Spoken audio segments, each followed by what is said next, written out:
Olá, meu nome é Manuela e meu grupo também é composto pelo João Vitor, pelo Lucas e pela Vanessa. Este vídeo tem por objetivo mostrar um experimento caseiro relacionado à psicometria. Para isso, será mostrada a comparação de umidade relativa em um dado período na cidade de São Paulo, desde a montagem do instrumento utilizado para a medição, o psicrômetro, até a utilização e manipulação dos dados obtidos. Espero que gostem! A psicrometria é a parte da termodinâmica que estuda o comportamento de sistemas constituídos por uma mistura de ar e de vapor de água e sua relação com o conforto respiratório humano. As condições de conforto estão relacionadas não somente com a temperatura, mas também com a umidade do ar, visto que o equilíbrio térmico se estabelece advém do fenômeno de evaporação. Agora vou mostrar os termos e expressões matemáticas de maior importância para a compreensão plena do experimento. O primeiro termo é ar úmido, e ele pode ser entendido como ar atmosférico, por ser constituído de ar seco e vapor de água. Já ar seco diz respeito à mistura de gases que constituem o ar atmosférico, excetuando o vapor de água. Ar saturado é uma expressão atribuída para classificar o ar quando a quantidade de vapor de água na atmosfera é máxima, ou seja, quando está prestes a chover. Unidade absoluta é a razão entre a massa do vapor de água e o ar seco e é expressa matematicamente pela equação 1 do nosso relatório. Também pode ser expressa em termos da pressão de vapor e de ar seco na equação 2. Com algumas manipulações matemáticas, vemos que é possível escrever em termos da pressão de vapor e da pressão total, como se pode ver na equação 3.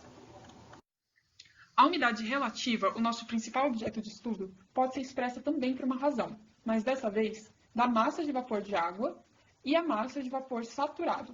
De outra forma, também pode ser obtida dividindo-se a pressão de vapor pela pressão de saturação do vapor, ou ainda pela fração molar do vapor pela fração molar do vapor saturado. E uma segunda forma de calcular é expressa pela equação 5. Por fim, um último termo importante a ser definido é a temperatura de orvalho, que nada mais é do que a temperatura em que o ar não saturado passa a ser saturado, como expresso na equação 6. Antes de passarmos para o experimento, vale mencionar uma aplicação muito importante do psicrômetro para muitas indústrias, a secagem dos materiais. Na indústria de processamento de madeira, por exemplo, a medição de condições do ar é muito relevante para se saber o momento perfeito para trabalhar com o material, otimizando sua resistência e reduzindo seu peso. Já na indústria de alimentos, o instrumento também é utilizado para a secagem de grãos, já que seu armazenamento requer que a umidade seja retirada do ambiente. Bom, nosso experimento laboratório de engenharia 1, vamos realizar um psicômetro caseiro. Para a realização desse experimento, vamos utilizar uma garrafa de água plástica transparente, um copo de vidro transparente, arame, 2 termômetros digitais, por conta da proibição da utilização de termômetros a mercúrio, e também gases. Além disso, vamos realizar testes 3 vezes ao dia para a computação de dados, para a realização do experimento, tentando achar a temperatura correta diante da umidade. Nós molhamos os gases, esse aqui vai ser o termômetro um pouco molhado, certo? Esse aqui vai ser o seco. Utilizamos os gases para o cálcio, para manter ele direito no arame. Então, além disso, fizemos 2 furos aqui, para a passagem do arame, certo? E o molhado vai ficar aqui mais próximo da água. Então, vamos só colocar agora a parte do termômetro no lugar correto.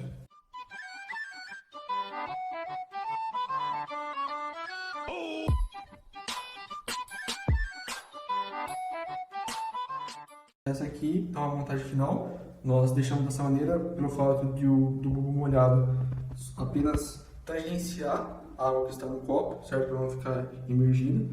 O outro ponto temos o bulbo seco, né? Que nós deixamos de uma melhor forma, ela estava muito para baixo, então deixamos dessa forma para que ele fique melhor posicionado. Bom, após montado, nós temos que coletar os dados, correto? Para isso acontecer, nós temos que ligar os 2 termômetros utilizados, o do bulbo úmido e do bulbo seco. Esperamos um pouco para a realização da temperatura, olhamos a temperatura em si e anotamos no nosso caderno. Simples assim. Vamos fazer isso 3 vezes por dia, um delta T de 20 minutos. Havendo coletadas as temperaturas 3 vezes por dia durante 3 dias, 2 análises diferentes serão realizadas. Primeiro, com os dados experimentais, serão calculadas as umidades absoluta e relativa, a temperatura de orvalho e o volume específico. A segunda análise é feita com os dados do INPE para efeito de comparação. Cada análise é feita de 2 jeitos, um por meio da carta psicrométrica e o outro por meio do software GRAPS 5.1. Para a primeira análise, trabalhando com os dados obtidos experimentalmente, usamos a temperatura de bulbo seco, TBS, e a temperatura de bulbo úmido, TBU, desses 3 dias de medições, para se obter com o uso da carta psicrométrica as variáveis necessárias para a análise do experimento. A carta psicrométrica é um instrumento muito utilizado na engenharia, mas que pode trazer resultados pouco precisos. Imprecisão essa causada pelo fato de ser um método mais visual. A diferença nos dados pode ocorrer devido à grossura do traçado e o erro analítico.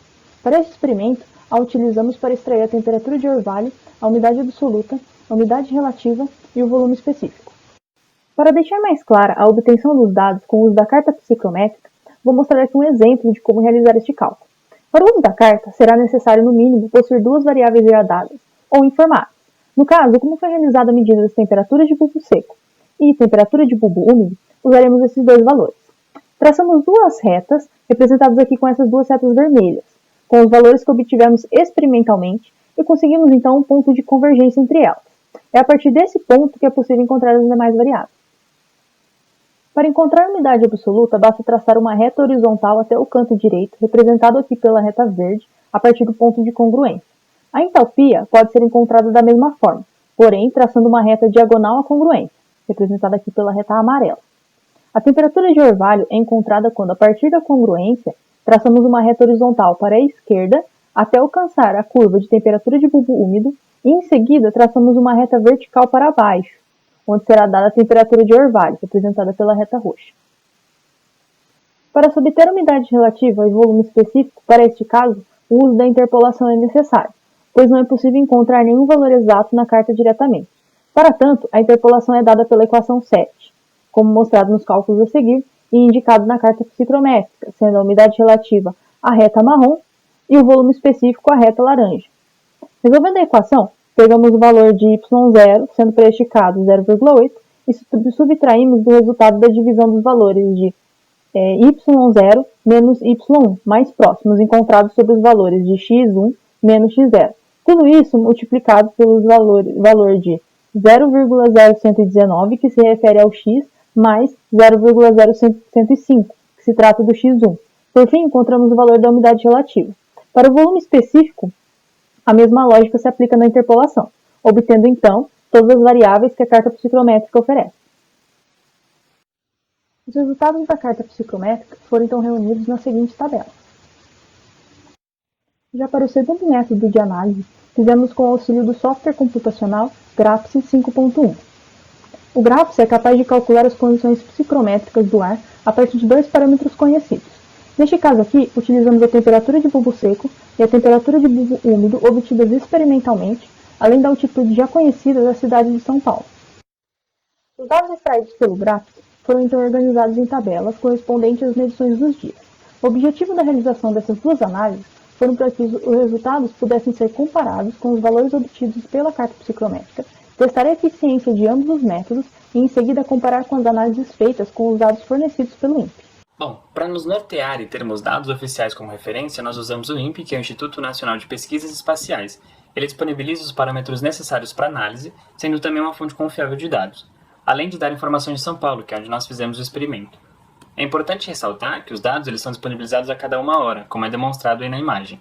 E como foi mencionado anteriormente, nossas medições eram a cada 20 minutos. Com isso, nós sofremos com a imprecisão dos dados e nós adotamos um valor contínuo. Para determinada hora de coleta de dados, todas as 3 medições equivalentes teriam o mesmo valor.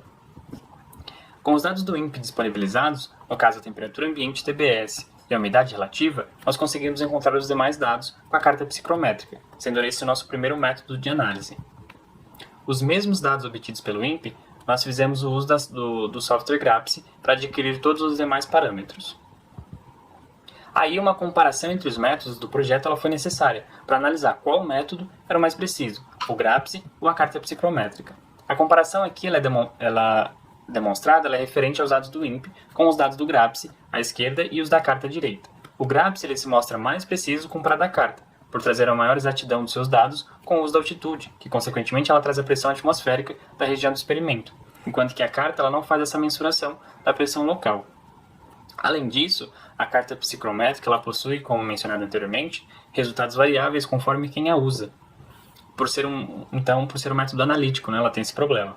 Quanto aos resultados, lembrando que o TBS e a umidade relativa são os dados disponíveis. Os demais parâmetros nós podemos ver pequenas ou grandes diferenças nos resultados. Tendo ali, tanto do experimento quanto do INPE, nós podemos observar a alta flutuação do experimento feito em casa em comparação com os dados oficiais, tendo diferenças bem maiores que os erros de análise. Isso ocorre devido a diversos fatores, como as condições do regime permanente não ocorrer corretamente e a imprecisão do termômetro digital caseiro, além dos próprios fatores da casa, como ar-condicionado, entre outros. Além de aplicações da indústria, como apresentado anteriormente, o conjunto de propriedades termodinâmicas da mistura de ar e vapor de água são importantes para a nossa saúde. O clima seco pode ser prejudicial ao nosso organismo. De acordo com a Organização Mundial da Saúde, OMS, o nível considerado aceitável de umidade relativa do ar é acima de 30%.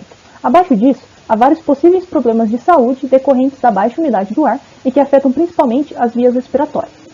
Como apresentado neste trabalho, existem algumas maneiras que nos possibilitam calcular parâmetros de fundamental importância para monitorar o conforto respiratório humano. Primeiro, seria através das equações. Este método não é tão preciso porque são considerados condições termodinâmicas ideais, ar como gás ideal, o que não serve para fazer afirmações assertivas dos valores finais. Segundo método é com o uso da carta psicrométrica. Por ser um método visual, é passível a erros cometidos por quem está utilizando e também não leva em consideração características do ambiente em que estão sendo realizadas as medições.